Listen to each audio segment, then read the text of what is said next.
Hello दोस्तों, welcome to BPSC simplified. मेरा नाम है आलोक रंजन सिंह।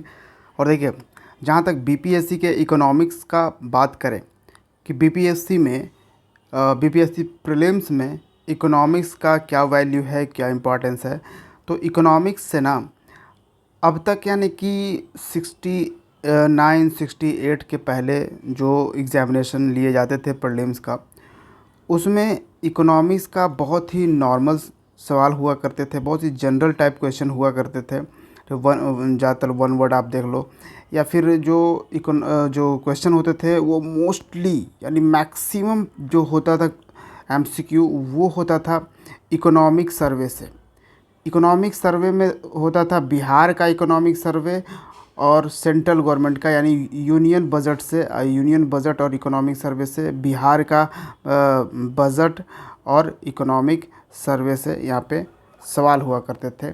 ये पहले जनरल ट्रेंड था बीपीएससी में, लेकिन यहाँ पे देखा जा रहा है 68 69 यहाँ तक जो मैं आज पेपर दिखाऊंगा 69 बीपीएससी का।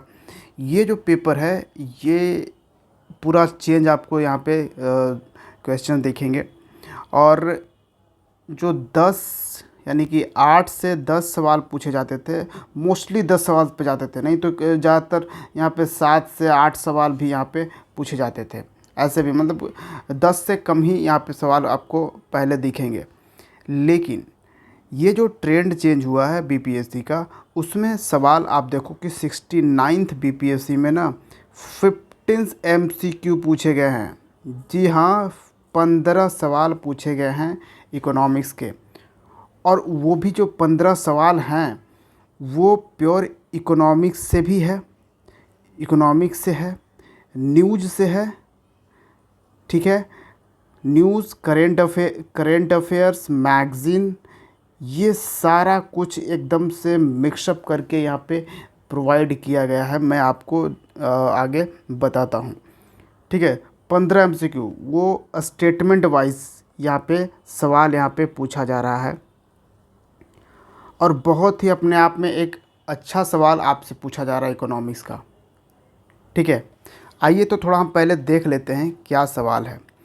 ये देखिए, ये सवाल आपको पूछ रहा है कि फॉरेन एक्सचेंज रिजर्व्स के बारे में। यहाँ पे है कि फॉरेन एक्सचेंज रिज़र्व जो आरबीआई का है, रिज़र्व बैंक ऑफ इंडिया का, इसमें क्या क्या आता है। तो इसमें फॉरेन करेंसी एसेट्स भी आता है, गोल्ड भी इसमें आता है, और स्पेशल ड्राइंग राइट्स और रिज़र्व ट्रांसपोजिशन, ये चारों चीज़ें जो हैं ये फॉरेन एक्सचेंज रिजर्व्स में इंक्लूड होते हैं, ठीक है। तो यहाँ पे ऑल ऑफ द एबव यहाँ पे सवाल था।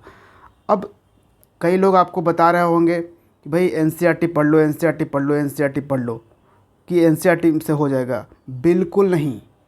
इकोनॉमिक्स का पार्ट आप जब देखोगे ना, आपको एनसीईआरटी आप पूरा पढ़ लो, कितना भी रट लो, एकदम पूरा एक एक वर्ड आप रट लो एनसीईआरटी का, नहीं बनेगा ये इकोनॉमिक्स। आज आप पेपर देख लेना आप, ठीक है।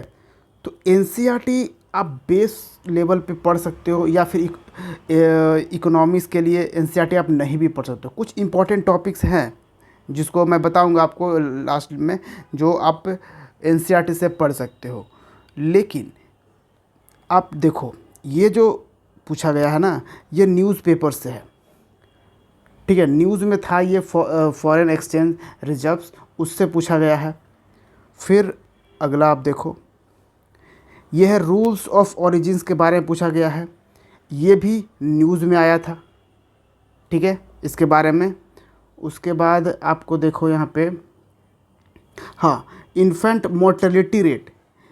इन्फेंट मोर्टेलिटी रेट जो है ना, ये तो नेशनल हेल्थ सर्वे जो आता है ना, उसका 5 जो आया था, 4 और 5 जो आया था ये रिपोर्ट, उसके थ्रू ये दिया गया है। उससे ये मालूम चलेगा आपको, ये वाला आंसर क्वेश्चन बनेगा। ये भी करंट का ही है। फिर क्योंकि देखिए, जब आप करंट पढ़ते हो ना, तो सिर्फ करंट नहीं पढ़ते हो, उसको साथ में आपको स्टैटिक मिक्स करना होगा। आप अगर खुद से भी न्यूज़पेपर पढ़ रहे हो ना, तो उसके बाद में उससे रिलेटेड, उस टॉपिक से रिलेटेड आपको स्टैटिक करना होगा वहाँ पे। लेकिन जब आप स्टैटिक पढ़ते हो ना, तो उस वक्त वो स्टैटिक को जाकर न्यूज़पेपर नहीं देखते हो, उस स्टैटिक को न्यूज़पेपर से नहीं करते हो। तो इसलिए यहाँ पे ये जो भी टॉपिक्स है ना, एनसीईआरटी सिर्फ पढ़ लेने से आपसे नहीं बनेगा, ये आप लिख के रख लो, ठीक है। तो ये भी आपका न्यूज़पेपर से है, न्यूज़पेपर या फिर आप मैगज़ीन यूज़ कर सकते हो। फिर आप ये देखो ह्यूमन कैपिटल, ह्यूमन कैपिटल्स यहाँ पे वैसे तो ये आपको कॉमन सेंस से भी आप कॉमन सेंस से भी बना सकते थे ये वाला पार्ट, लेकिन ये भी आपका ये बन जाएगा 11th के आप एनसीईआरटी पढ़ोगे तो वो भी उससे भी बन जाएगा, और ये कॉमन सेंस से बनेगा। कैसे? देखो, human capital formation as a concept is better explained in terms of process which enables. तो ह्यूमन कैपिटल फॉर्मेशन का क्या है? तो यहाँ पे देखो, increasing the knowledge, skill levels, capacities of the people of the country, यही आपको एक पूरा बेस्ट आंसर आपको यहाँ पे दिखेगा। बाकी का देखिए, individual of the country to accommodate more capital, क्या ऐसा है? बिल्कुल नहीं। इंक्रीजिंग द नॉलेज, क्या सिर्फ नॉलेज को इंक्रीज़ करना है ह्यूमन कैपिटल? बिल्कुल नहीं। स्किल भी तो होना चाहिए। इंक्रीजिंग द स्किल लेवल्स, तो क्या सिर्फ स्किल लेवल यहाँ पे होना है? तो बिल्कुल नहीं। तो और ऑप्शन भी देखो, ऐसा नहीं है कि 1 2 3 दिया है, सब एक एक ऑप्शन, दो दो ऑप्शन दिया गया है। तो सारा कुछ नॉलेज, स्किल, ये कैपेसिटीज़, ये किस में है? 4 नंबर में। तो ये एक कॉमन सेंस से भी बन सकता था आपका, ठीक है। तो ऐसे भी बनता है। और आगे आप देखो, फिर यहाँ देखो, इंसॉल्वेंसी एंड बैंक्रप्सी, ये एक रिपोर्ट आता है। जी हाँ, ये एक इंसॉल्वेंसी एंड बैंक्रप्सी रिपोर्ट आता है। ऊपर से आरबीआई से रिलेटेड यहाँ पे इंसॉल्वेंसी एंड बैंक्रप्सी का जो है वो न्यूज़ आया था उस टाइम, 69th बीपीएससी जब हुआ था उसके पहले। तो यहाँ पे ये न्यूज़पेपर से ये बनने वाला था पूरा का पूरा, ठीक है। इसका आंसर आपका 4 हो जाएगा, ओनली 4 यही सही है एक्चुअली में। The insolvency and bankruptcy board of India, IBBI, is the regulatory body responsible for the overseeing insolvency and bankruptcy proceeding. वैसे तो आप RBI के वेबसाइट पे आप जाओगे तो इसके बारे में आप पढ़ सकते हो बहुत ही ईजिली, ठीक है। अब यहाँ एक देखिए, in which year was the industrial policy resolution adopted. तो इंडस्ट्रियल पॉलिसी रेजोल्यूशन जो है ये आपको एनसीईआरटी मिलेगा, ये बिल्कुल एनसीईआरटी के 11th क्लास का जो बुक है, चैप्टर 2 में आप जाओगे, पूरा का पूरा पॉलिसी, ये इंडस्ट्रियल पॉलिसी रेजोल्यूशन ये क्या था, ये सारा पूरा का पूरा आपको मिल जाएगा, ठीक है। और ये देख लो, हाँ, PLI स्कीम, ये न्यूज़ में था, करेंट का टॉपिक है PLI स्कीम। उसके बाद आप आ जाओ, स्वामित्व स्कीम, ये न्यूज़ में था, न्यूज़पेपर से आपका ये बनने वाला था। कौन कौन सा था? तो it is a central sector scheme and under ministry of mines, ये सही है, ठीक है। और एक है course means cross origin resource sharing, तो ये स्वामित्व स्कीम के थ्रू था। फिर आपका ये वाला आप देख लो, हाँ, ये तो फाइनेंशियल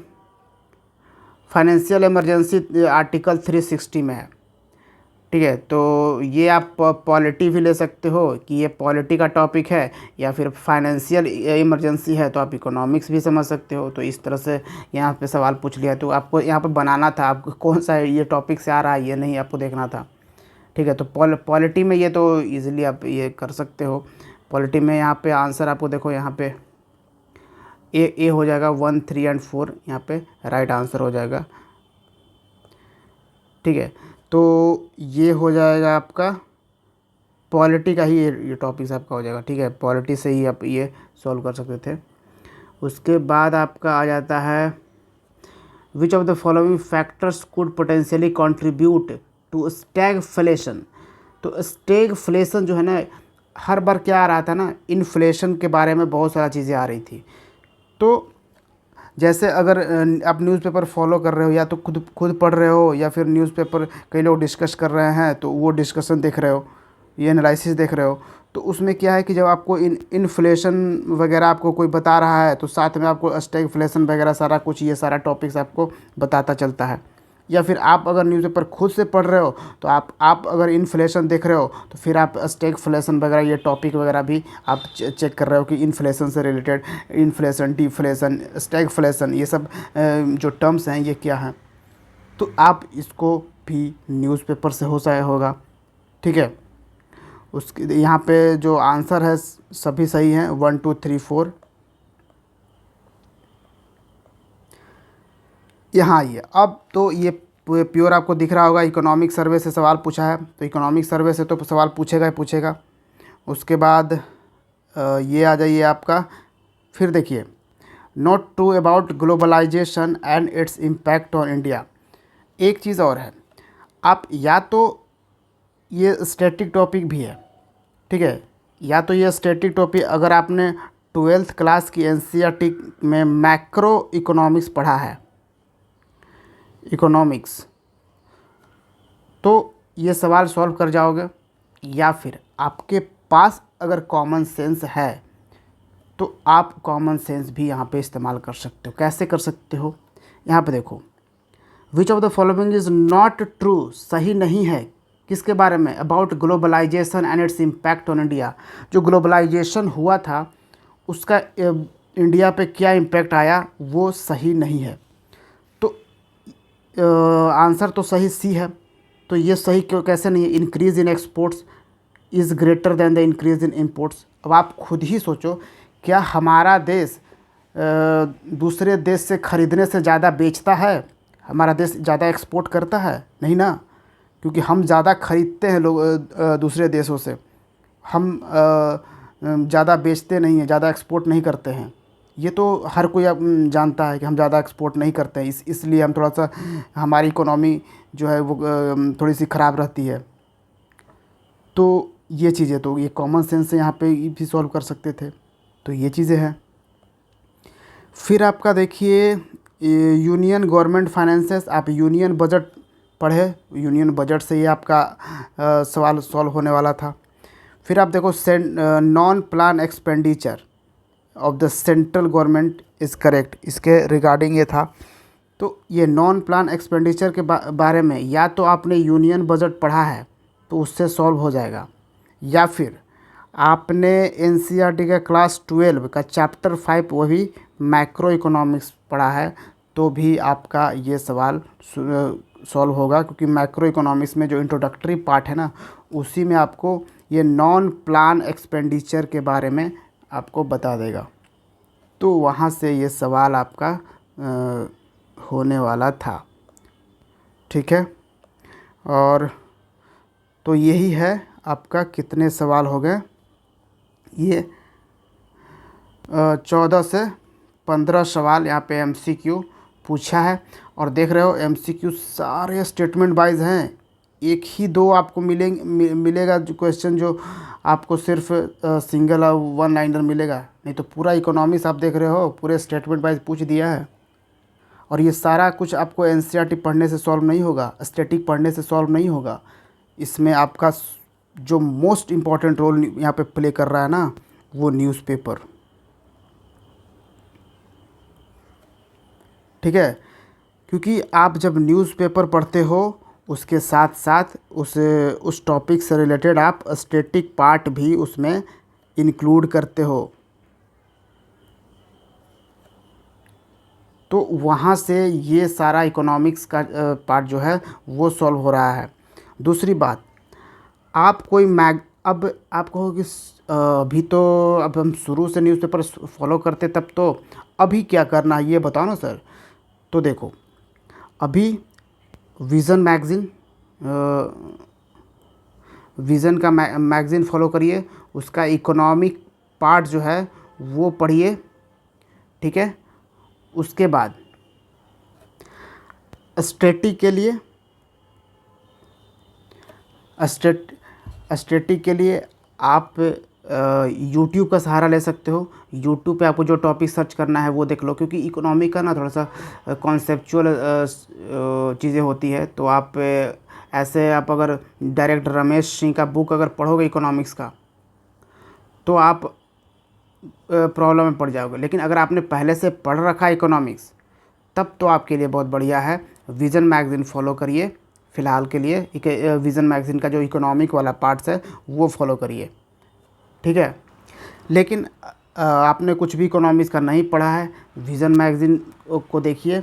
उसके साथ साथ आपको क्या करना है कि जो भी विज़न मैगज़ीन में जो भी टॉपिक्स हैं या टर्म्स है या फिर कोई बेसिक इकोनॉमिक्स का जो टर्म्स आता है, उन सब चीज़ों के बारे में आप जानकारी ले लीजिए। यूट्यूब पे सर्च करिए, काफ़ी सारे बड़े बड़े टीचर्स ने ये चीज़ें पढ़ा रखा है, आपको मिल जाएगा, ठीक है। और कुछ टॉपिक्स पे, इकोनॉमिक्स के कुछ मोस्ट इम्पॉर्टेंट टॉपिक्स पे मैं खुद ही वीडियो लेकर आऊँगा ही। तो यहाँ आज के इस क्वेश्चंस लेवल से आपने क्या सीखा? आपने सीखा कि अगर कोई बच्चा 71st का प्रिपरेशन कर रहा है, वो प्रॉपर तरीके से न्यूज़पेपर फॉलो करे, क्योंकि अब पहले वाला बीपीएससी नहीं रहा। काफ़ी इसमें ड्रास्टिक चेंजेस देखने को मिल रहे हैं, ठीक है। एक तो वो हो गया। दूसरी बात, जो 70th का प्रिपरेशन कर रहे हैं, अब वो साल भर का न्यूज़पेपर तो नहीं फॉलो कर पाएंगे ना। अभी से प्रेजेंट टाइम से न्यूज़पेपर का कुछ कुछ चीज़ें आप करते रहो, करते चलो थोड़ा थोड़ा, ठीक है। और उसके साथ आप विज़न मैगज़ीन को इम्पोर्टेंस दो। और एक जो सबसे बड़ी बात यहाँ पे कंक्लूज़न में निकला कि बीपीएससी का जो इकोनॉमिक्स पार्ट हम देख रहे हैं ना, ये बिल्कुल लेके चला गया है थोड़ा बहुत। आप बिल्कुल 100% तो नहीं कह सकते, पर फिर भी आप कह सकते हो 60 to 70% जो तरीका है वो यूपीएससी की तरह लेके चला गया है, ठीक है। और यहाँ पे होता है कि न्यूज़पेपर का जो इकोनॉमिक्स पार्ट है, इकोनॉमिक्स पार्ट पढ़ने और उसके साथ उसमें हमें साथ में उसको स्टैटिक से कनेक्ट करना भी इम्पॉर्टेंट हो गया है। तो ये चीज़ें भी आप समझिएगा। चलिए, तो यही था आज का हमारा। उम्मीद है आपको यहाँ पे समझने को मिला होगा और आप इकोनॉमिक्स इस तरीके से प्रिपेयर कर पाओगे। सबसे पहले तो इकोनॉमिक्स का बेसिक टर्म्स आप यहाँ पे क्लियर करो, जैसे एनएनपी, जीडीपी, जीवीए, ये सब जो भी टर्म्स है ना, ये पहले आप कंप्लीट करो। उसके बाद में कुछ इकोनॉमिक्स के जो टर्म्स हैं, जैसे कुछ ये पढ़िए, करेंट अफेयर्स का जो पार्ट है, और फिर स्टैटिक का जो पार्ट है। स्टैटिक में आपको क्या पढ़ना है, तो एनसीईआरटी में कुछ चीज़ें आपको पढ़ना है। कुछ चैप्टर्स मैं बता रहा हूँ आपको। पहला चैप्टर आप पढ़ो मैक्रो इकोनॉमिक्स आपको क्लास 12th एनसीईआरटी के क्लास 12th का चैप्टर 5 आपको मिलेगा, 5 या 6 ऐसे आपको ये चैप्टर मिल जाएगा। मैक्रो इकोनॉमिक्स पढ़ लो। दूसरा आप पढ़ लो इससे लूसेंट से आप पढ़ लो 5 ईयर प्लान, ठीक है। विज़न मैगज़ीन का इकोनॉमिक्स पार्ट,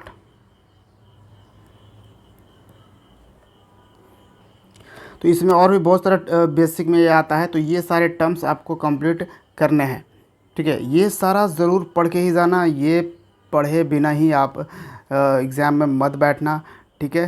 क्योंकि आप देख रहे हो 10 से 15 सवाल पूछ रहा है, तो एक बहुत बड़ा वेटेज यहाँ पे रखता है। ओके, तो ये हो गया। चलिए, तो फिर मिलते हैं बीपीएससी सिंप्लीफाइड के अगले वीडियो में। Thank you for watching. जय हिंद।